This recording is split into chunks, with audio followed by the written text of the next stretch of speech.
look at this gap. You can lose so much within this gap.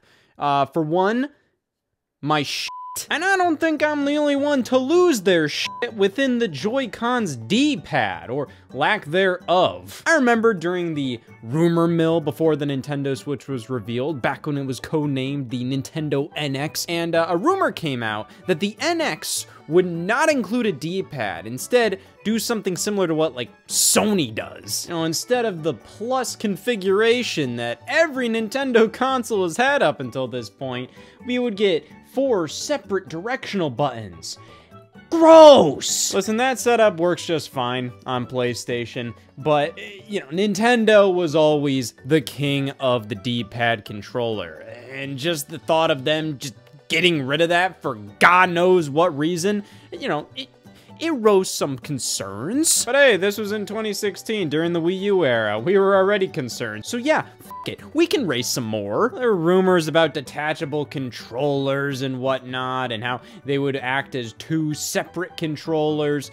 You know, all this stuff that was finally confirmed when the Switch was unveiled in October of 2016, and it all started to make sense. Visually, I don't think they could have done a better job portraying what the Switch concept was all about, and they especially did a good job making sense as to, you know, why the hell we don't have a D-pad on this thing. Because if the controls on the system itself are to be taken apart and flipped on its side, this is how you get 2 separate controllers with the same kind of inputs. Instead of being a D-pad, the D-pad is now effectively the 4 face buttons on this controller. You know, it's quite ingenious. And you know what they say about geniuses.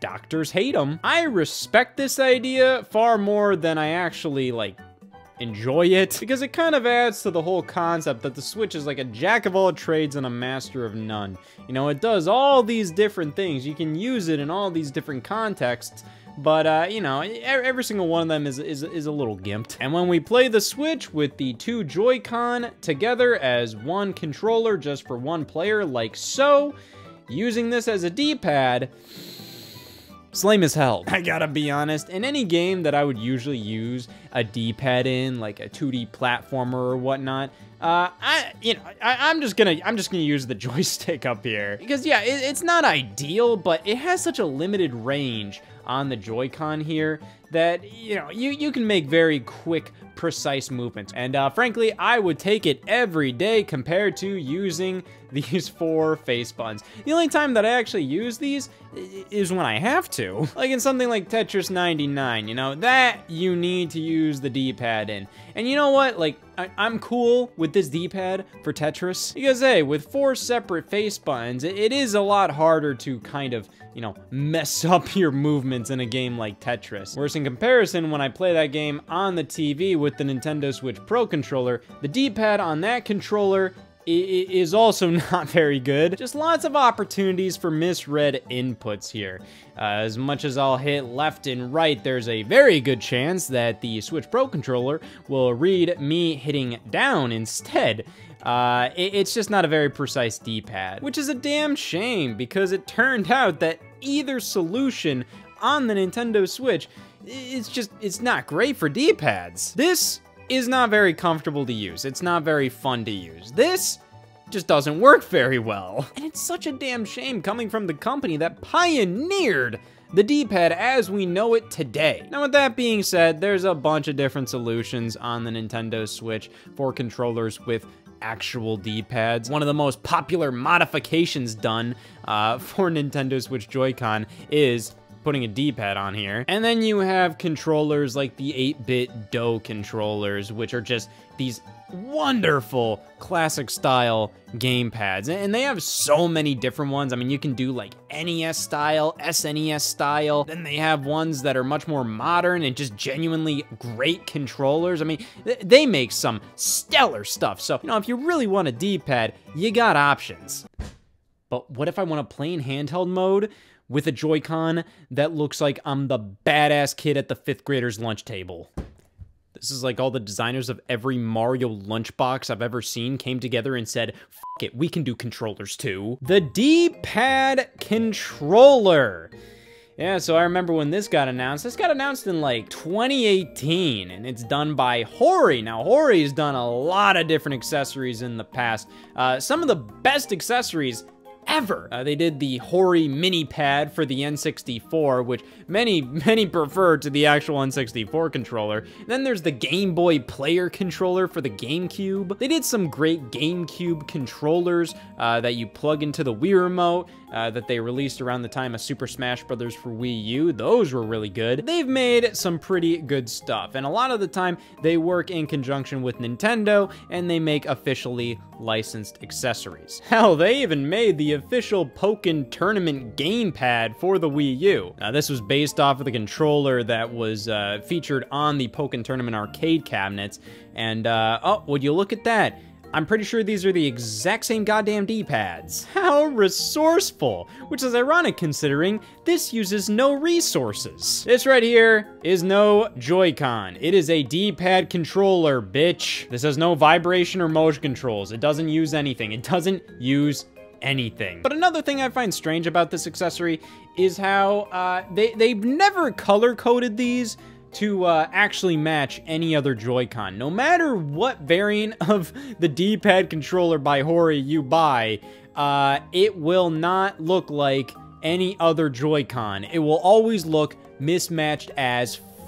When they released this in Japan, it was like this deep blue color, you know, nothing special, nothing crazy, but a nice deep blue. And then they brought it over to North America a few months later, and every single version of the North American D-pad controller by Hori features like designs like this based on Nintendo franchises. This one's a Mario one, they did Zelda ones, Pokemon ones. There's a lot of different designs of this controller, but there's no right controller to match it. So no matter what, like if you're gonna be using this, it's genuinely gonna look like your Switch has like a fucking broken arm or something. And this is the cast everybody signed. Opening this up, there it is.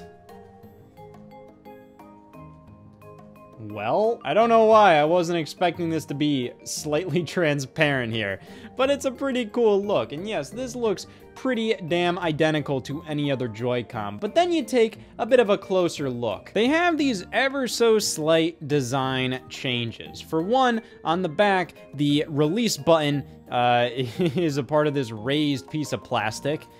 Interesting. The Joy-Con rail doesn't have any LEDs because, you know, this is for handheld mode only. It doesn't work, you know, off the system. But they still put in little cutouts for the shoulder buttons and, of course, you know, the LED and sync buttons. Probably just to ensure this actually fits on the system. You know, that makes sense. What doesn't make sense is, like, what happened to this button, man? They made the minus button just this piece of rubber. You can flick it if you want to.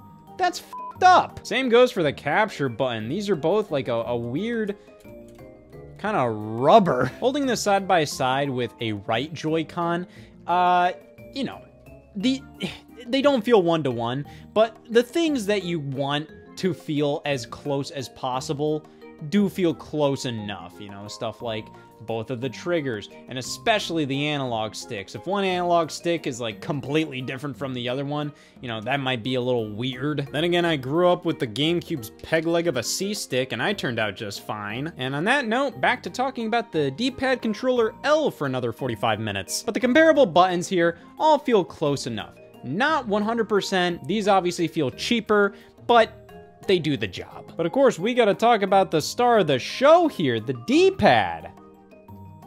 It's fine. Well, this just looks a little silly. Now, after using this thing for a bit, it's pretty all right. Now, am I gonna use this much more after this?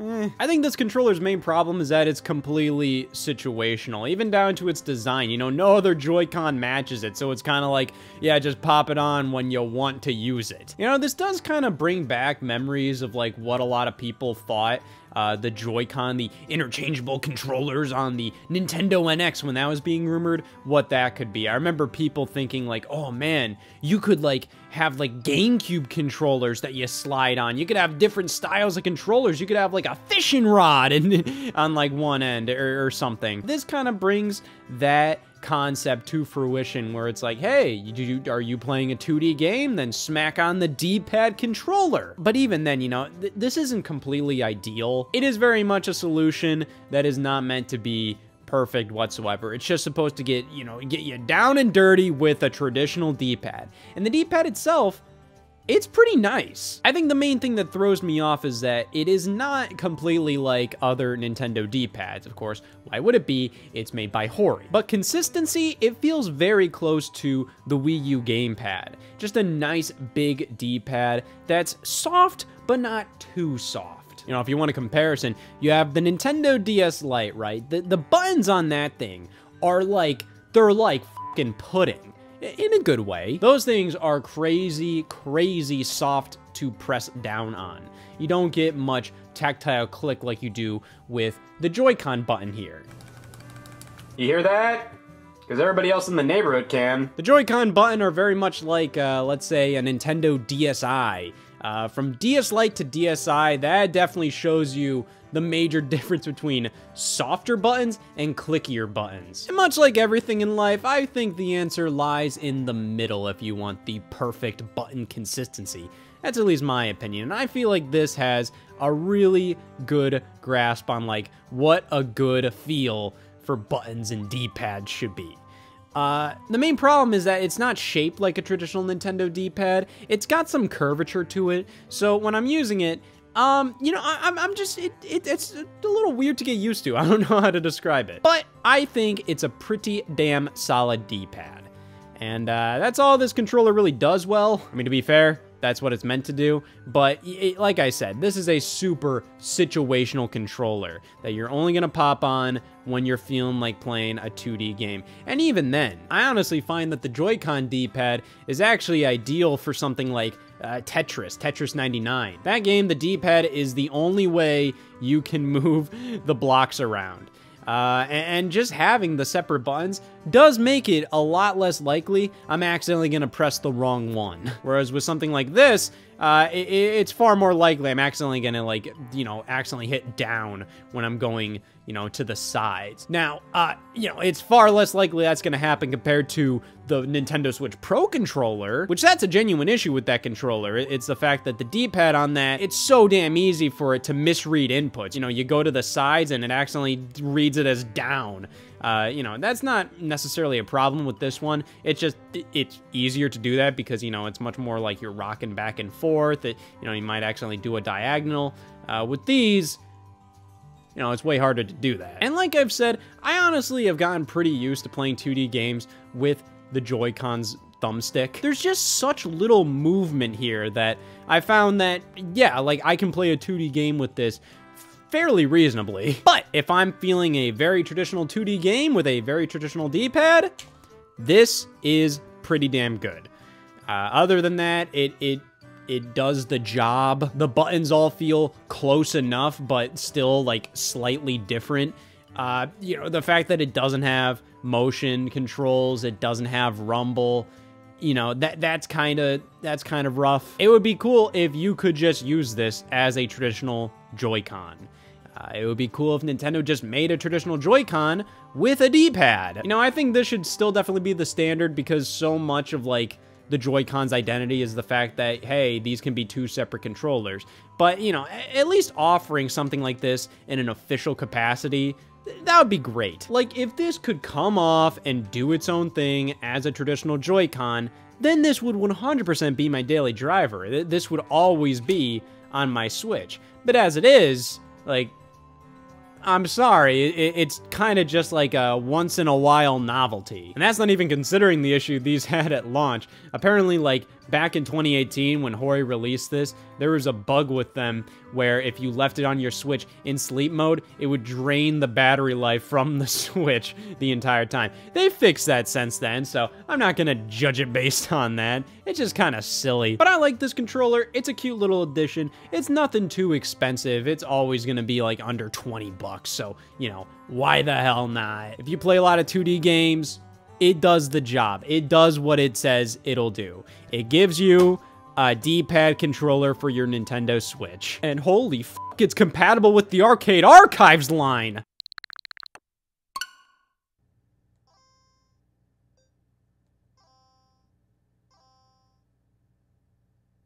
It sure is.